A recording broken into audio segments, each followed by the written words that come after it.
జల్దీ software job కొడదామనుకుంటురా? అయితే వీక్యూబ్ లో ట్రైనింగ్ తీసుకొని మంచి జాబ్ కొట్టేయుర్రి. సురవరం సుధాకర్ రెడ్డి గారి సంస్మరణ సభకు అధ్యక్షత వహించిన మిత్రులు శాసనసభ్యులు కూనంనేని సాంబశివరావు గారు, ఈ కార్యక్రమంలో పాల్గొన్న వారి ఆప్తులు డి రాజా గారు, నారాయణ గారు, రామకృష్ణ గారు, డాక్టర్ కేవీపీ రామచంద్రరావు గారు, వేదిక మీద ఉన్న ఇతర పెద్దలు, వారి కుటుంబ సభ్యులు, ఇక్కడికి విచ్చేసిన సురవరం సుధాకర్ రెడ్డి గారి అభిమానులు, కమ్యూనిస్టు సిద్ధాంతాలు నమ్మిన సానుభూతి పరులందరికీ కూడా నమస్కారం. సురవరం సుధాకర్ రెడ్డి గారు విద్యార్థి రాజకీయాల నుంచి జాతీయ రాజకీయాలకు ఎదిగిన, ఎంత ఎత్తుకు ఎదిగినా నమ్మిన సిద్ధాంతాన్ని ఆచరించిన పాలమూరు బిడ్డ. చాలామంది సమాజంలో గొప్పగా సిద్ధాంతాలు చెప్తారు, కానీ వాళ్ళు చెప్పిన సిద్ధాంతాలను వారు పాటించడానికి కాస్త ఇబ్బంది పడుతుంటారు. కానీ కామ్రేడ్ సుధాకర్ రెడ్డి గారు వారు సిద్ధాంతాలు చెప్పడమే కాదు, 65 సంవత్సరాలు సుదీర్ఘంగా వారు చెప్పిన సిద్ధాంతం, వారు నమ్మిన సిద్ధాంతాన్ని పాటించి వారు ఆదర్శంగా నిలబడి విద్యార్థి రాజకీయాల నుంచే కాదు, జాతీయ రాజకీయాలలో పార్లమెంట్ సభ్యుడిగా ప్రజలలో ఒక గొప్ప గుర్తింపు, గౌరవాన్ని పొందిన కామ్రేడ్ సోదరుడు. ఎవరైనా ఏ జెండానైతే మోసిండ్రో, ఏ జెండాను మోయడం గర్వంగా గొప్పగా భావించిండ్రో, వారి చివరి శ్వాస తర్వాత అదే జెండాను కప్పుకొని ఆ జెండా నీడననే చివరి శ్వాస తర్వాత కూడా వారు విశ్రమించడం అనేది అత్యంత అరుదు. సురవరం సుధాకర్ రెడ్డి గారు 65 సంవత్సరాలు ఎర్రజెండా నీడన నమ్మిన సిద్ధాంతాన్ని నమ్మిన గొప్ప నాయకుడు. వారు సామాజిక చైతన్యం కలిగిన వారు. సమాజంలో ప్రజలకు ఏది అవసరమో, సమాజంలో అనాగరిక చర్యలను వ్యతిరేకిస్తూ ఒక చైతన్యం తీసుకురావాలి. ఆ చైతన్యం పేదల జీవితాలలో మార్పు రావాలి అని నమ్మి వాటి కోసం నిరంతరం శ్రమించిన కమ్యూనిస్టు సోదరుడు పెద్దలు సురవరం సుధాకర్ రెడ్డి గారు. మహబూబ్ నగర్ జిల్లాకు సంబంధించి మొదటి తరం ఆనాటి నిజాం నిరంకుశ పాలనకు వ్యతిరేకంగా ప్రజలు ఉద్యమాలు నిర్మిస్తున్న సందర్భంలో ఒక పక్కన స్టేట్ కాంగ్రెస్ పార్టీ, రెండవ పక్కన కమ్యూనిస్టు సోదరులు సాయుధ రైతాంగ పోరాటాన్ని నిర్మిస్తున్న సందర్భంలో సురవరం ప్రతాప్ రెడ్డి గారు గోల్కొండ పత్రికను స్థాపించడమే కాకుండా నిజాం నిరంకుశ పాలన నుంచి విముక్తి కావాలి అంటే ఈ సమాజంలో చైతన్యం రావాలి. ఆ చైతన్యానికి గోల్కొండ పత్రిక వేదికగా వారు నిరంతరం కృషి చేసిండ్రు. ఆనాడు దేశ స్వతంత్రం కోసం బ్రిటిషర్స్ నుంచి విముక్తి కలగాలి అని మహాత్మా గాంధీ గారు 1921 నుంచి 1931 వరకు యంగ్ ఇండియా అనే ఒక పత్రికను స్థాపించి ప్రజాస్వామ్య పోరాట స్ఫూర్తిని, దేశ స్వతంత్రం కోసం పోరాటాన్ని మహాత్మా గాంధీ గారు నిర్మిస్తే మన ప్రాంతంలో హైదరాబాద్ రాష్ట్రంలో నిజాం నిరంకుశ పరిపాలనకు వ్యతిరేకంగా సురవరం ప్రతాప్ రెడ్డి గారు గోల్కొండ పత్రికను నడిపించడమే కాదు, ఆనాటి ఉద్యమాలలో ఒక స్ఫూర్తిని నింపిండ్రు. వారే కాదు, ఆ జిల్లా నుంచి మొట్టమొదటి హైదరాబాద్ రాష్ట్ర ప్రజాస్వామిక ముఖ్యమంత్రి బూరుగుల రామకృష్ణారావు గారు. మొదటి తరంలో సురవరం ప్రతాప్ రెడ్డి గారు, బూరుగుల రామకృష్ణారావు గారు ఆ జిల్లాకు వన్నె తీసుకొస్తే నిజాం పరిపాలన నుంచి విముక్తి కలిగినాక ప్రజాస్వామిక దేశంలో హైదరాబాద్ రాష్ట్రానికి నాయకత్వం వహించి ఒక స్ఫూర్తిదాయకమైన పరిపాలన అందించడంలో బూరుగుల రామకృష్ణారావు గారు ఎనలేని సేవల్ని ఆనాడు అందించారు. రెండో తరానికి వస్తే మహబూబ్ నగర్ జిల్లా నుంచి యంగెస్ట్ బెస్ట్ పార్లమెంటేరియన్, దక్షిణ భారతదేశం నుంచి మొట్టమొదటి ఉత్తమ పార్లమెంటేరియన్గా విద్యార్థి రాజకీయాల నుంచి జాతీయ రాజకీయాల వరకు రాణించిన పెద్దలు జైపాల్ రెడ్డి గారు. వారు నిబద్ధత కలిగిన సిద్ధాంతాన్ని నమ్మి కమ్యూనిస్టులు సహజ మిత్రులుగా భావించి వారు కాంగ్రెస్ పార్టీలో ఉన్న కమ్యూనిస్టు సిద్ధాంతాన్ని, కమ్యూనిస్టు సోదరులను సహజ మిత్రులుగా భావించి ఆ జిల్లా నుంచి రెండో తరంలో జైపాల్ రెడ్డి గారు, సురవరం సుధాకర్ రెడ్డి గారు రాణించడం జరిగింది. ఇది మా జిల్లాకు గర్వకారణం. ఎప్పుడైనా ఎక్కడికైనా ఏదైనా వేదికలు పంచుకున్నప్పుడు మన ప్రాంతం గురించి, మన వాళ్ళ గురించి, ప్రజలకు అందించిన సేవలు, ప్రజల వాళ్ళకు వచ్చిన గుర్తింపును చెప్పుకోవడం మన గౌరవాన్ని కొంత పెంచుతుంది. అందుకే ఈనాడు మొదటి తరంలో సురవరం ప్రతాప్ రెడ్డి, బూరుగుల రామకృష్ణారావు గారు ఆ జిల్లాకు వన్నె తెస్తే రెండో తరంలో జైపాల్ రెడ్డి గారు, సురవరం సుధాకర్ రెడ్డి గారు మా జిల్లాకు వన్నె తెచ్చిండ్రు. వాళ్ళు ఎప్పుడూ ప్రజలలో గౌరవాన్ని పొందుతారు. వారి కుటుంబానికి ఎప్పుడూ ప్రజలు నమస్కారం పెడతానే ఉంటారు. వాళ్ళు నమ్మిన సిద్ధాంతాన్ని పాటించారు కాబట్టే ఈరోజు వాళ్ళ కుటుంబ సభ్యులు ఎక్కడ కనిపించిన ఈ సమాజం వాళ్ళని గౌరవిస్తుంది. అందుకే ఈరోజు విజయలక్ష్మి గారు చిన్న కోరికలు కోరింది. వాళ్ళ గ్రామానికి సంబంధించి ఒక పాఠశాల, ఊరికి ఒక రోడ్డు, ఒక బస్సు వచ్చింది. ముఖ్యమంత్రి మీరు మా సంపత్తిని అడిగినా కూడా పని జరిగిపోద్ది. ఈరోజు తెలంగాణ రాష్ట్రంలో ఏదైనా నిర్ణయం తీసుకోగలిగిన శక్తి మీ పాలమూరు బిడ్డకున్నది. ఈ వేదిక మీద నుంచి వారి గౌరవం అలంపూర్ శాసనసభ నియోజకవర్గానికే కాదు, రాష్ట్ర స్థాయిలో వారి గుర్తింపు ఉండే విధంగా, వారి నమ్మిన సిద్ధాంతం ప్రజలకు అర్థమయ్యే విధంగా హైదరాబాద్ స్థాయిలో కూడా వారిని ఎప్పుడు గుర్తించుకునే విధంగా ఒక మంచి నిర్ణయం మంత్రివర్గంలో తీసుకుంటాం. మంత్రివర్గ సహచరులతో మాట్లాడి శాసనసభలో మిత్రులు కూనంనేని సాంబశివరావు గారు సభ జరుగుతున్నాడు మధ్యలో వచ్చి నాకు కాగితం ఇచ్చిండు. ఆ కాగితం సురవరం సుధాకర్ రెడ్డి గారు వారు ఒక లేఖ పంపించారు. తెలుగు యూనివర్సిటీకి భాషలో ఎనలేని సేవలు చేసి తెలంగాణ విముక్తి కోసం పాటుపడ్డ సురవరం ప్రతాప్ రెడ్డి గారి పేరు పెడితే బాగుంటుంది అని సుధాకర్ రెడ్డి గారు నాకు ఒక లేఖ రాయడం జరిగింది.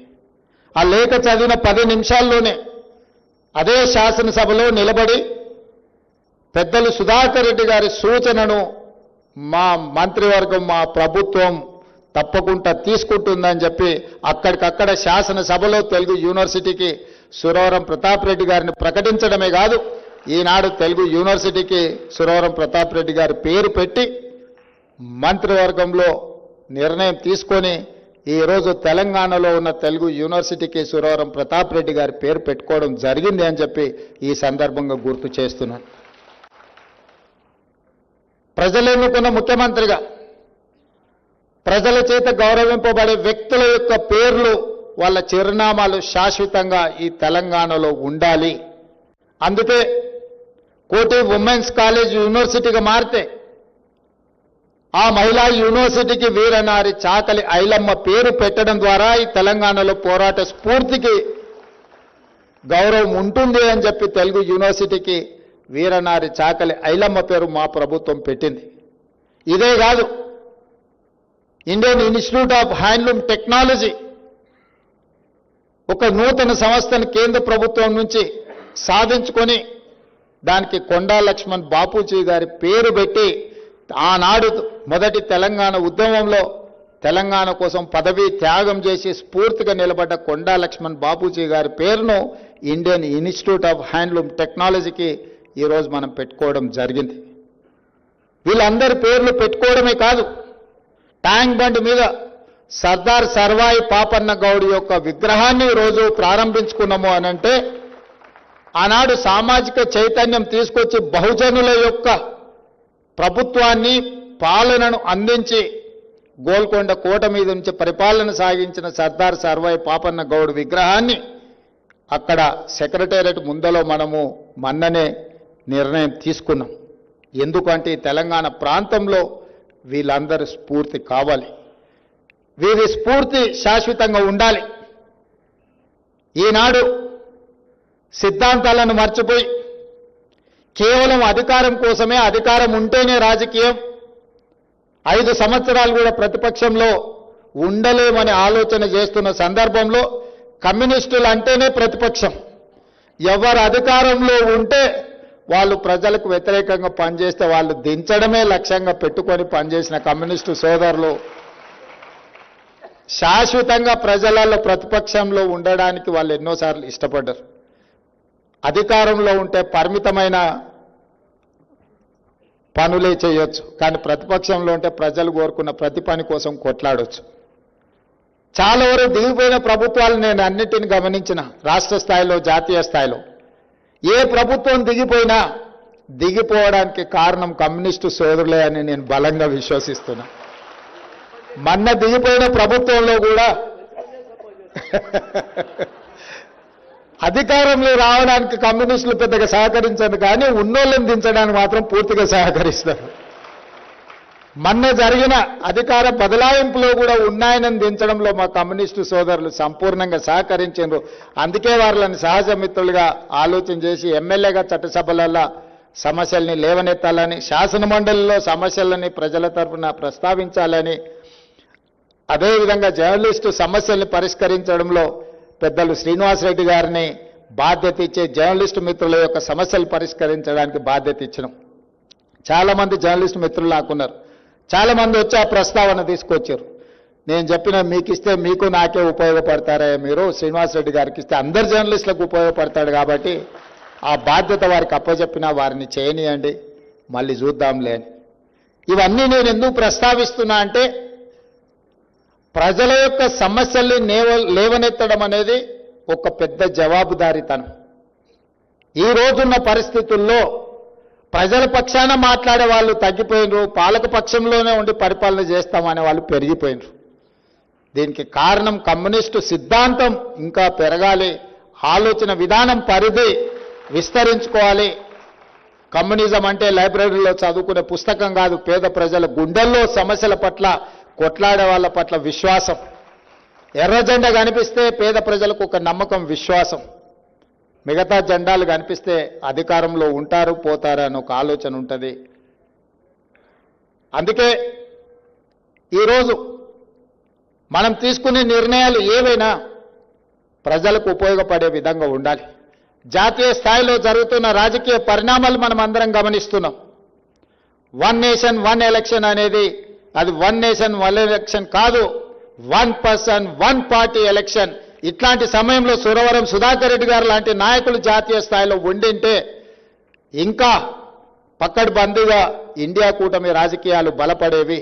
ఈరోజు జస్టిస్ సుదర్శన్ రెడ్డి గారిని మన ప్రాంతం నుంచి ఉపరాష్ట్రపతిగా ఎన్నికల్లో పెట్టడం అంటే ప్రజాస్వామ్యాన్ని పరిరక్షించడానికి, ఈ రాజ్యాంగాన్ని రద్దు చేయాలనుకునే పక్షాలు ఒకవైపు ఈ రాజ్యాంగాన్ని పరిరక్షించి ప్రజలకు ఉపయోగపడే విధంగా దీన్ని మరింత బలోపేతం చేయాలన్న ఆలోచన ఇంకొక వైపు.